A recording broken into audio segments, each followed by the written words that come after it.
All right, and welcome back. So, continuing to build the horizontal stabilizer, I'm in the process of getting all the ribs together and prepped for assembly. I see I'm setting up to put primer on all of the ribs here. This video is going to focus mostly on putting the middle structure together for the ribs in between the forward and aft spars of the horizontal stabilizer.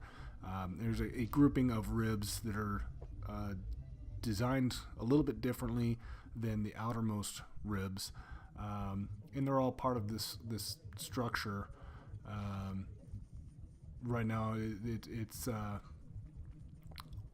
kind of, I guess it's just for the added structural integrity, or kind of beef up the middle portion there, for the horizontal stabilizer where it attaches to the cone. So anyway, going through right now, at this point, as of editing this video, I've completed the horizontal stabilizer. It was actually fairly quick, comparably speaking anyway. I want to say maybe a total of 20 hours to assemble the whole thing. There's a couple days where I put in 8 or 10 hour days of just building in my garage. Fortunately, I work, my schedule at work is such that I can have a lot of time off in a row. So it allows me to work more steadily on the project. So anyway,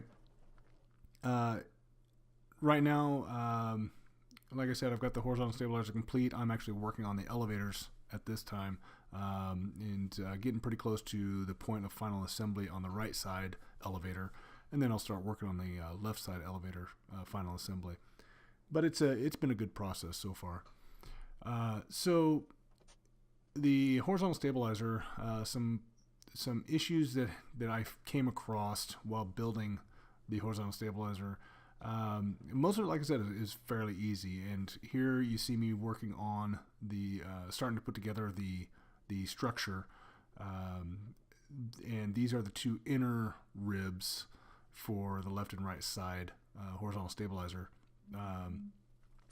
and the instructions will tell you, make sure they're at a specific angle, that the tabs or the flanges on the forward and aft ends are at certain angles. Same thing for the nose ribs that go on the forward end of the forward spar from these ribs here. Make sure that their flanges are at a specific angle, and it's a good. I would say have it close. You don't have to worry about having it exact, because when you put it into the skins, obviously you'll line them up with the holes in the skins and clico them in place, and then rivet them. So yes, make it so they're close, but don't worry about having an exact angle, in my opinion. But some of the issues that I did have involved putting the frame into the skins.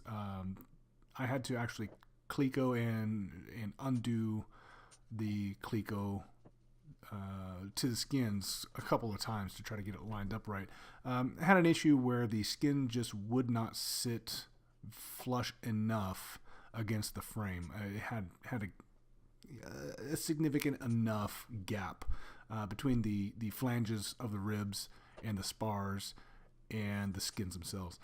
And ultimately what I think it was is the dimple that I was using on the skins, I was also using on the flanges of the ribs, and it just wouldn't sit in quite enough and be flush with the rest of the rib or the spar. And so I ended up getting a substructure dimpler. It's for the 3/32, the number 3 dimplers, but it's just ever so slightly larger, so that when you put the skins in with the normal 3/32 dimple, the number 3 dimple, then it'll sit in there a little bit better and it'll be a little bit more flush. So I'm going to give that an effort and see what that does. But ultimately I was able to work with some of the countersinking on the spars. I think was also part of the problem. I didn't quite countersink deep enough, and so I just readdressed those countersink points. Made sure I only took off a little bit of material. You obviously don't want to go too far with your countersink. But there was a few once I tested it with a flush rivet that you could feel just ever so slightly the top of the rivets as you pass your finger over the countersunk hole there. So just countersunk them a little bit more deeply, and made sure that the flush rivet was just ever so slightly below the edge of the countersink to try to get the skins to sit in there a little bit better. And for the most part, it worked. After about the third or fourth attempt of lining up the skins with the frame, I was finally able to get it to sit in well enough that there wasn't much of a gap anywhere on the frame. So that's one of the things you might want to look out for, is just making sure when you're doing your countersinking that you go through with a flush rivet and verify that it's sunk correctly. You'd rather have it, in my opinion, you'd rather have it slightly over countersunk, so the top of the rivet is just below the surface, rather than have it just above the surface and create those gaps. So other than that, I also just I put a lot of clecos in when I was lining up the skins, just to make sure everything was as flush and as taut against the frame as I could before I riveted. And I would rivet and move that cleco down, and just I had just about every hole clecoed when I was attaching these skins. So it was a little bit of a process, but ultimately it came out, and I think it came out well. And you'll see in the next few videos when I get to that point what I'm referring to. So anyway, so this assembly here, as I said, is the center structural point of the horizontal stabilizer. I've got both the inner ribs attached to the brace, the center bracket there, and then the upper and lower caps all installed there. And the ends there where the caps stick out, that's where you'll line up the other inside ribs, and eventually you'll rivet those to the caps as well, just to provide lateral structural support. So it's, like I said, the whole build process so far has been pretty well done as far as the kit is concerned and the instructions.